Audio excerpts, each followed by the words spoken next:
सबको पैसे की इंपॉर्टेंस तो पता है, 100 रुपए बचाने के लिए पता नहीं कितने धक्के खाते हैं, अपना कितना टाइम खराब कर देते हैं। पैसे की वैल्यू हम सबको पता है, वो किसी को भी सिखाने की जरूरत नहीं है। टाइम की वैल्यू हमको पता ही नहीं है। 10 साल बाद आप में से कितने लोग हैं जो फाइनेंशियली अच्छा पैसा कमाना चाहते हैं? कितने हैं आप में से जो अगले 10 साल बाद लाख रुपए महीने का कमाना चाहते हैं और उनको अंदर से लगता है कि वो कमा सकते हैं? सब अंदर से क्या चाहते हैं कि लाख रुपए महीने का। बट कड़वा सच क्या है?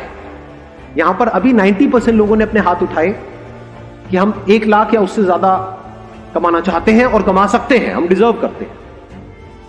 बट क्या एक्चुअल में 90% लोग 10 साल बाद लाख रुपए महीने का कमा रहे होंगे? 10 से 20% ऐसे लोग होंगे जिनका ये ड्रीम अचीव होगा, ड्रीम पूरा होगा, बाकियों का ये सपना ही रहेगा।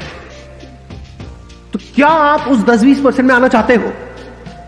अब डिजर्विंग कैसे बनते हो आप? कि अगले 10 साल में जो आप करने वाले हो वो डिसाइड करेगा कि आप डिजर्विंग हो या नहीं। क्या करने वाले हो मतलब अपने टाइम को कैसे यूज करने वाले हो, कि जो 10 साल है ये आपकी कैपिटल हो गई एक तरीके से। इसको आप कैसे इन्वेस्ट करने वाले हो, इसको आप कैसे यूज करने वाले हो, ये डिसाइड करेगा कि आप उस 20% में आओगे या नहीं आओगे। जैसे अभी सब अपने टाइम को यूज कर रहे हैं, बल्कि यूज क्या कहूंगा, मिस यूज कर रहे हैं। Majority of people they are not using their time, they are just misusing their time. आप भी भेड़ चाल में उसी तरह से अपने टाइम को मिस यूज करो। दूसरा है आप ब्रांड के बारे में सोचो। अगर अपने टाइम को ढंग से यूज करोगे अनलाइक अदर पीपल, तो क्या आप आने वाले 10 साल बाद खुद अपने आप में एक ब्रांड नहीं बन जाओगे? जब अंदर से ये आ रहा हो कि नहीं यार कुछ मिसिंग है लाइफ, तो क्या करो, अपने साथ में थोड़ा सा टाइम बिताओ। मोस्ट इंपॉर्टेंट, ऐसा अपना फिक्स कर लो कि साल में 5 दिन मेरे अपने लिए है।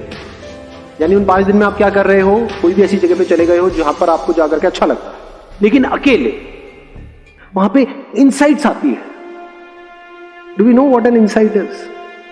इनसाइट इज मतलब अंदर से कुछ ऐसा निकल करके आता है बेस्ड अपॉन रियलिटी, जो एकदम से माइंड को क्लियर कर देता है। तभी माइंड हमारा क्लियरली सोच नहीं पाता है, क्लियरली चीजों को देख नहीं पाता। तो उस वक्त आप क्या कर रहे हो? फोर्स नहीं कर रहे अपने माइंड को कि आंसर दो मुझे, सिर्फ उस क्वेश्चन के साथ ठहर गए, what do I want from my life? Answers मिलेंगे नहीं मिलेंगे? साइंटिस्ट किसको कहोगे? डिस्कवर योरसेल्फ, जिसकी आप बात कर रहे हो, खुद को डिस्कवर कैसे करें? तो डिस्कवर का एक्चुअल में मतलब क्या? तो हो सकता है डिस्कवरी का मतलब हो कुछ ऐसा आपको पता लगे जो आपको नहीं पता है। Questioning is the beginning of intelligence. जैसी क्वेश्चन बीच में आ जाता है और अगर उस क्वेश्चन को आप पकड़ करके रखते हो और जितनी देर तक आप क्वेश्चन के साथ ठहर सकते हो उतने ही आप समझदार। और क्वेश्चन तो पूछते ही नहीं, सीधा जवाब देते हैं अपने आप को। जवाब क्या है कि मेरे पास में टाइम नहीं है, ये जवाब है, ये क्वेश्चन नहीं। टॉपिक क्लोज, खत्म। बिकॉज द मोमेंट यू से कि मेरे पास में टाइम ही नहीं है, तो इसका मतलब दूसरा क्या निकला? अच्छा कम टाइम में तो कुछ हो ही नहीं सकता, तो कुछ करो ही मत। क्वेश्चन क्या होना चाहिए? मेरे पास में कम से कम टाइम है, तो उसमें मैं ज्यादा से ज्यादा कैसे अचीव करूं? ये क्वेश्चन पूछना चाहिए ना अपने आप से। This positive attitude must always be with a reason, क्योंकि अगर रीजन होगा तो वो पॉजिटिव एटीट्यूड टिकेगा।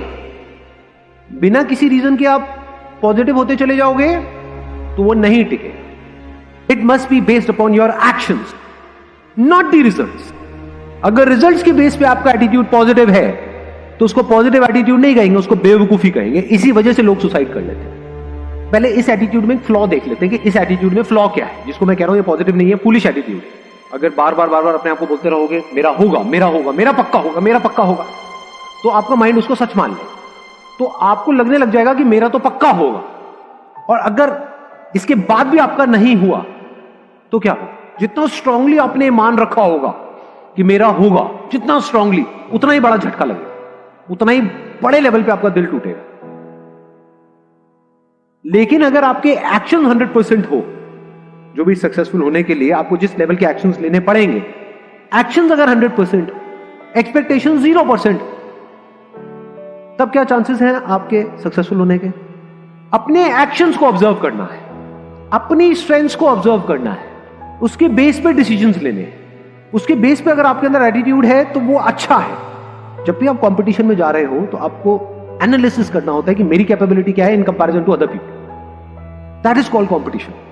एक तो है आप में कैपेबिलिटी है, आप सीरियस हो, उससे जीत जाओगे। ट्रेनिंग भी तो करनी पड़ेगी ना, दिन में कई कई